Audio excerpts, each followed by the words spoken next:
Okay, तो this course is about how to write a professional blog. मतलब आप कोई भी पोस्ट लिखते हो वेबसाइट्स पे, आर्टिकल्स या ब्लॉग्स पब्लिश करते हो, तो आपने उसको स्ट्रक्चर कैसे करना है, उसको लिखने के लिए आपको क्या क्या चीज़ें चाहिए, आपने पहले क्या क्या सोचना है, ब्लॉग्स की टाइप्स क्या होती हैं और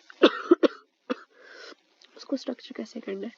तो ये सारी चीज़ें आज हम पढ़ेंगे। उसके बाद हम लोग आगे वाले लेक्चर्स में नीश रिसर्च और कीवर्ड रिसर्च वगैरह ये सारी चीज़ें भी देखेंगे और फिर बाद में देखेंगे कि हम अपने ब्लॉग्स की एसईओ कैसे सेट कर सकते हैं। तो आज हम लोगों ने पढ़ना है कि कंटेंट बेसिकली हम लोग लिखते क्यों हैं, फिर ब्लॉग क्या होता है, ब्लॉग और आर्टिकल में डिफरेंस क्या है, ब्लॉग्स की टाइप्स क्या है, ब्लॉग लिखने से पहले हमें क्या क्या चीज़ें सेट करनी पड़ती हैं, ब्लॉग का स्ट्रक्चर क्या होता है और जब हम ब्लॉग लिखते हैं या इंडिविजुअल बेसिस पे हम लोग अपने ब्लॉग की प्रमोशन कैसे कर सकते हैं।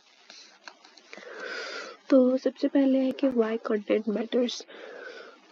द मेन थिंग इज़ कि जब भी आप लोग अपना कोई बिजनेस स्टार्ट करते हो या कोई भी चीज़ स्टार्ट करते हो, तो उसको जब आप लोग सोशल मीडिया पर या वेबसाइट्स वगैरह पर पब्लिश करते हो, तो जो सबसे इम्पॉर्टेंट फैक्टर है जो आपकी एडवर्टीजमेंट में हेल्प करता है, जो ऑडियंस को पूरी इन्फॉर्मेशन प्रोवाइड करता है, वो आपका कंटेंट होता है। एक कंटेंट होता है, सेकेंड आपकी ग्राफिक्स होती है कि आप कौन से ग्राफिक्स यूज़ कर रहे हो या कौन से पोस्टर्स वगैरह यूज़ कर रहे हो या कौन से थंबनेल्स यूज़ कर रहे हो। जब आप लोग अपने कंटेंट में ऑथेंटिक राइट इन्फॉर्मेशन इंसर्ट करते हो, जब उसको सिंप्लीफाई करके मतलब ऑडियंस के लेवल पर आकर उनको उस तरह की इंफॉर्मेशन, अट्रैक्टिव इंफॉर्मेशन प्रोवाइड करते हो कि वो लोग जब भी आपका कंटेंट पढ़े तो उन्हें लगे कि this is the right decision या this is our right buying site और इस तरह से आप लोग की ऑडियंस की जो इंगेजमेंट होती है वो बढ़ती है। कंटेंट लिखने के 4 मेन पर्पसेस हैं: एंटरटेनमेंट, इंस्पिरेशन, एजुकेशन एंड कन्विंसमेंट। ठीक है। इसी तरह आपकी जो ब्लॉग्स होते हैं, जो आपके आर्टिकल्स होते हैं ना, उनकी भी 4 से 5 बेसिक टाइप्स हैं। आप अपने बिजनेस को प्रमोट करना है, आप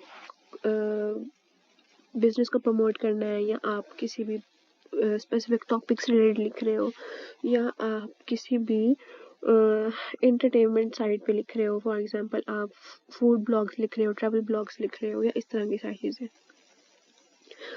उसके बाद इंस्पिरेशन में आ जाता है कि आप मोटिवेशनल कंटेंट्स लिख रहे हो, आपके ब्लॉग्स मतलब लोगों को मोटिवेट करने के लिए यूज़ हो रहे हैं या लोग उसको पढ़कर इंस्पायर हो रहे हैं, किसी एक चीज़ पे लेकर लिख रहे हो, उस पे लोगों को इंस्पायर कर रहे हो, या एजुकेशन बेस्ड कंटेंट्स लिख रहे हो। कन्विंसमेंट में होता है कि आप अपने बिजनेस से रिलेटेड ब्लॉग्स लिख रहे हो ताकि लोगों को कन्विंस कर सको कि हाँ, आप हमारे बिजनेस की तरफ आएँ या आप हमारी साइट की तरफ आएँ। Then is failure to create content that aligns with these criteria could result in missing out on attracting your potential audiences. ठीक है, अगर आप लोग अपने इन क्राइटेरियाज पे अपने बेसिक पर्पसेस पूरे नहीं उतर रहे, अपनी ऑडियंस की नीड के हिसाब से कंटेंट नहीं लिख रहे हो, तो फिर आपके उस कंटेंट का फ़ायदा नहीं होता और आपका जो रैंकिंग होती है ना, वो अल्टीमेटली गिर जाती है बिल्कुल। उसके बाद क्वालिटी कंटेंट का बेसिक पर्पस क्या होता है कि आप अपनी ऑडियंस को इंगेज करते हो, whether you are writing a book या आप किसी वेबसाइट पर आर्टिकल लिख रहे हो या कोई भी ऐसी चीज़, इवन आप ब्रोशर वगैरह भी बनाते हो ना, या कोई पोस्टर वगैरह भी बनाते हो, उस पर भी जब आप लोग ऑथेंटिक इन्फॉर्मेशन या राइट कंटेंट नहीं उस पर ऐड करते, तब तक आप उस पर काम नहीं कर सकते। अगली चीज़ आती है कि ब्लॉग बेसिकली होता क्या है। अब ब्लॉग भी एक इंफॉर्मेशनल वेबसाइट ही है और उसके अंदर जो हम बेसिकली कंटेंट लिखते हैं या जिस चीज़ को पोस्ट करते हैं उसको ब्लॉग पोस्ट कहते हैं। ठीक है। अब उस इंफॉर्मेशनल वेबसाइट में हम क्या करते हैं कि हम इनफॉर्मल और कन्वर्सेशनल स्टाइल में लिखते हैं। अब एक चीज़ होती है आर्टिकल, एक होता है ब्लॉग। अभी नेक्स्ट हम लोग इसका डिफरेंस भी पढ़ते हैं कि आर्टिकल और ब्लॉग में क्या डिफरेंस है। ब्लॉग में क्या होता है कि आप अपना पर्सनल ओपिनियन दे सकते हो, आप अपना पर्सनल पर्सपेक्टिव शेयर कर सकते हो, आपको कोई भी स्टैटिस्टिकल इंफॉर्मेशन, फैक्ट्स या फिगर्स वगैरह की या रिसर्च एनालिसिस वगैरह इस तरह की किसी भी चीज़ की ज़रूरत नहीं होती। हाँ, ये होता है, बेसिक चीज़ होती है कि आपको बेसिक नॉलेज होनी चाहिए, जनरल नॉलेज होनी चाहिए। आप किस चीज़ पे लिख रहे हो, आपने कंक्लूजन, आप अपना जो ओपन एंड चीज़ होती है ये आर्टिकल में तो होता है ना कि आपको एक ही चीज़ के गिर्द घूमना पड़ता है और आपको वो सारी ऑथेंटिक इन्फॉर्मेशन लेकर पूरी रिसर्च करके उसके बाद आप एक आर्टिकल लिखते हो। लेकिन ब्लॉग में ये होता है कि आपके पास ओपन एंड है कि आप लोगों ने कंक्लूजन में आप अपने रिमार्क्स दे सकते हो, अपने पर्सपेक्टिव शेयर कर सकते हो ड्यूरिंग योर बॉडी कंटेंट। जब आप अपना बॉडी कंटेंट लिख रहे होते हो ना तो भी आप अपने पर्सपेक्टिव शेयर कर सकते हो, जो भी इंफॉर्मेशन प्रोवाइड कर रहे हो।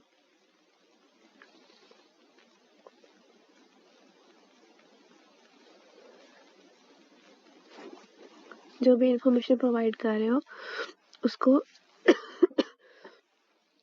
अपने हिसाब से भी लेके चल सकते हो। और एक तो ये होती है ना कि आर्टिकल में आपका बिल्कुल सीरियस कंटेंट आ जाता है, बहुत फॉर्मल वे में आप उसको लिखते हो।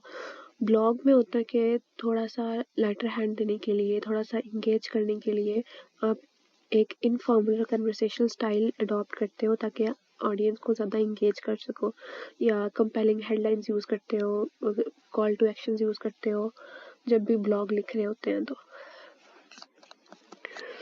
अब ब्लॉग और आर्टिकल में बेसिक डिफरेंस क्या है? ब्लॉग में हम अपने पर्सनल ओपिनियंस शेयर कर सकते हैं, अपना पर्सपेक्टिव शेयर कर सकते हैं, लेकिन आर्टिकल में क्या होता है कि आर्टिकल में आप एक रिसर्च बेस्ड चीज़ लिख रहे हो।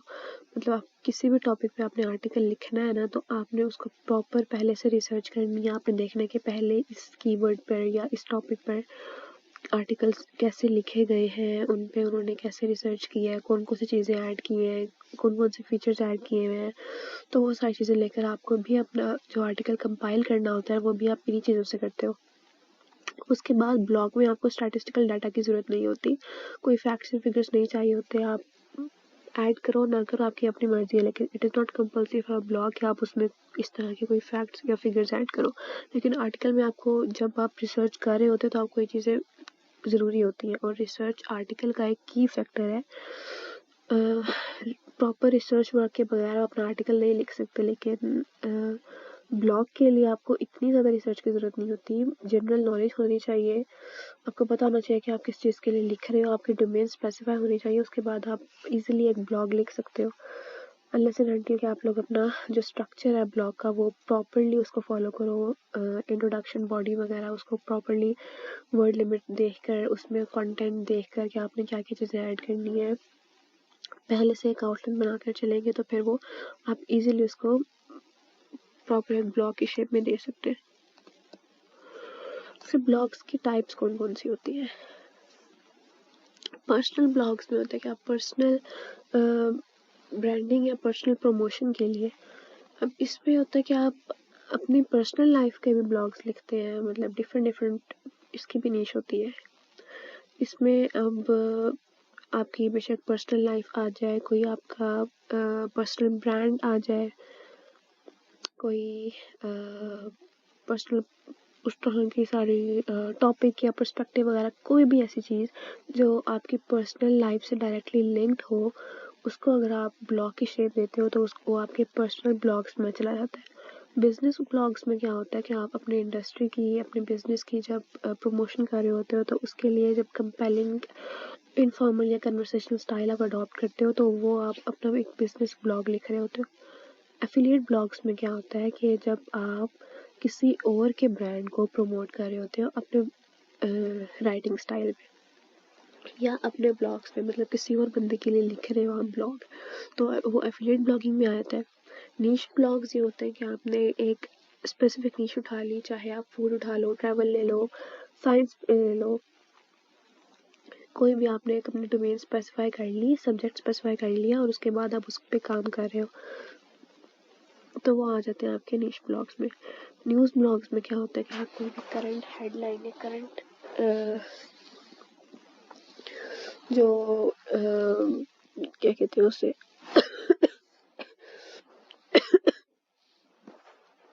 जो करंट टॉपिक चल रहा होता है या कोई भी करंट सिचुएशन होती है उस पर जब आप लिखते हो, अपना पर्सनल पर्सपेक्टिव देते हो या फिर आप उसको ग्लोबली एक चीज़ को लेकर चलते हो तो आपके न्यूज़ ब्लॉग्स में आ जाता है।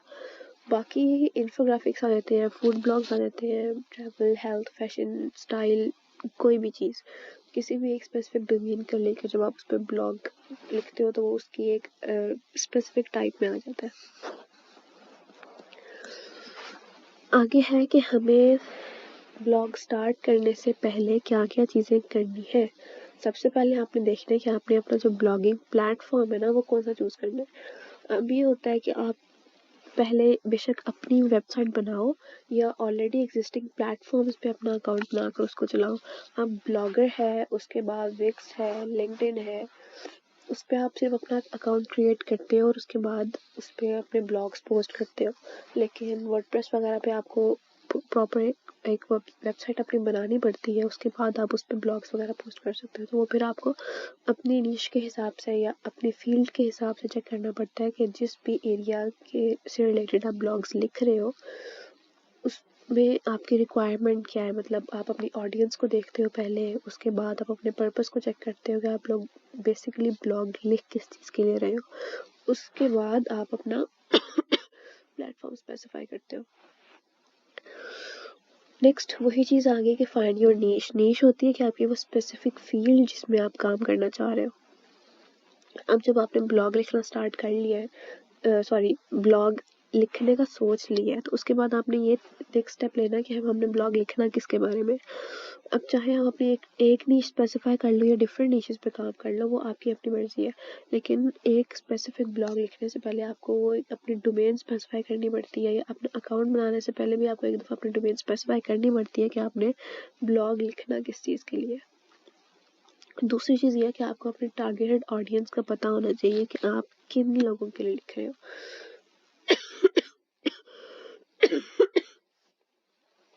और एक और चीज़ इसमें एरिया का फैक्टर भी आता है कि आप किस जगह के लोगों के बारे में लिख रहे हो, या आप बेसिकली किस एरिया को टारगेट कर रहे हो। अपनी पूरी सोसाइटी को कर रहे हो, अपनी कंट्री के अंदर अंदर उसके सिचुएशंस को डील कर रहे हो, ग्लोबली किसी पर्सपेक्टिव पे लिख रहे हो।